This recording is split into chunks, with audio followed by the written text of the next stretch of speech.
šios sudėties rinktinės, jūsų įspūdžiai apskritai apie atmosferą ir apie rungtynes?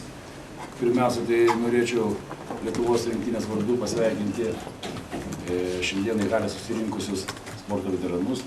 Labai šauni iniciatyva buvo, kad reiškia sporto halę pasikvietė juos ir tai yra žmonės, tai yra labai daug nusipelnę Lietuvos sportui, tai buvo pavyzdys mums, mes augom, reiškia, įkvėpti ir sportavome, įkvėpti jų pavyzdžio ir tikrai labai šaunu, kad jie šiandieną buvo pagirdėti.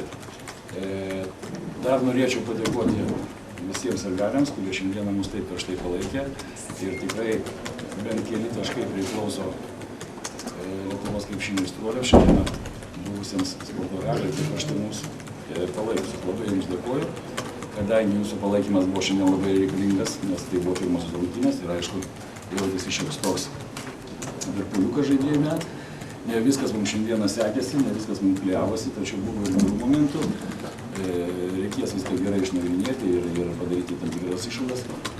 Kas gera taisyti, šiek tiek pasimokinti naujo. Manęs asmeniškai rungtynės nenuvylė, nors aš mačiau, kad buvo tokių daug dalykų.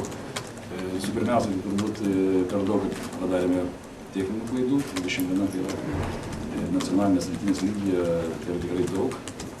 Tačiau kitą vertus galime pasidžiaugti ir laimėjome kovą, gana ryškiai laimėjome kovą dėl atšokusių kamuolių.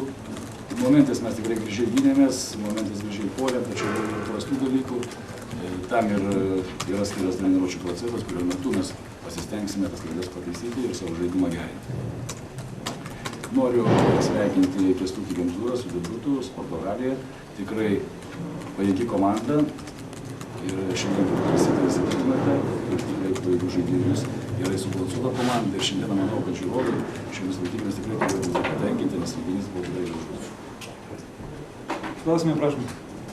Treneri, tos baudos per pratęsimo pabaigą, tikėjotės, kad Valteris būtent prames baudas? Ne. Tačiau mes nenorėjome rizikuoti, kadangi rezultatas buvo toks slidus.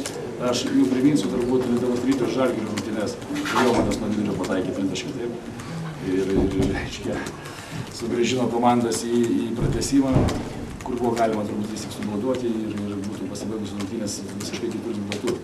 Žodžiu, mes šiandieną vengiam tokių stiktinių metimų ir todėl geriau mes rinkomės pratęsimą, nerizikuoti per pratęsimą per 5 minutės, geriau reiškia įsiaiškinti, negu leisti varžovui vienu stiktiniu metimu iškovoti pergalę.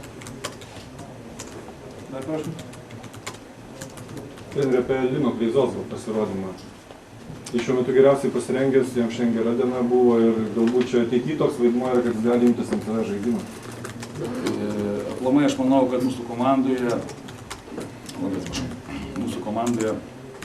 yra daug vienodo meistriškumo žaidėjų ir šios rungtynės tai ir parodė, mes dažnai keitėme žaidėjus, kai kam galbūt šiek tiek daugiau teko minučių žaisti, nes vis tik 13 žaidėjų šiandien atstovavo mūsų rinktinę, tačiau nei vienas žaidėjas negadino vaizdo ir kiekvienas žaidėjas yra pajėgus. Jeigu kalbėsime apie Liną Kleizą, turim pasakyti, kad jis šiandien atvažiavo tikrai pasirengęs, tikrai labai motyvuotas. Sakyčiau net suvyriškėjęs kaip asmenybė, subrendęs labiau bręstelėjęs kaip asmenybė, labai motyvuotas. Ir aplamai aš džiaugiuosi, kad jis pasirašė kontraktą su Olympiakosu, kadangi jis žais Europoje, stipriame klube ir jam nereikės laiko, kad atvažiavus į rinktinę, jam nereikės laiko adaptuotis ir priprasti prie lietuviško, prie europietiško krepšinio. Ir noriu dar pažymėti, kad tikrai labai gerai žaidžia gynyboje. Jeigu anksčiau mes neturėtuvom priekaištų, tai tikrai yra patobulėjęs, turi noro žaisti gynyboje. Čiulinai apie tave. Tačiau noriu, kad neužvėstum nosies ir nepagalvotum, kad visas buvo padarytas. Treneri, šiandien 4 žmonės išbandėte žaidėjo poziciją, gal reziumuokit šiek tiek, kaip kas atrodo.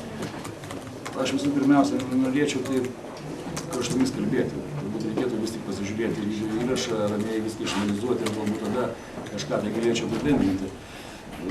Kiekvienas iš tų žaidėjų, kurie žaidė toje pozicijoje, tam tikrų rungtynių momentų atliko tas funkcijas ir tas pareigas, kurias mes jiems skyrė būtent tuo metu. Ir mes per treniruotes bandėm šios žaidėjus, šiandieną jie žaidė. Vėlgi, kaip ir visa komanda, buvo gerų momentų, buvo prastų momentų ir stengsimės tobulinti savo žaidimą. Ačiū labai. Ačiū labai. visiems, ačiū už palaikymą ir pasimatymą.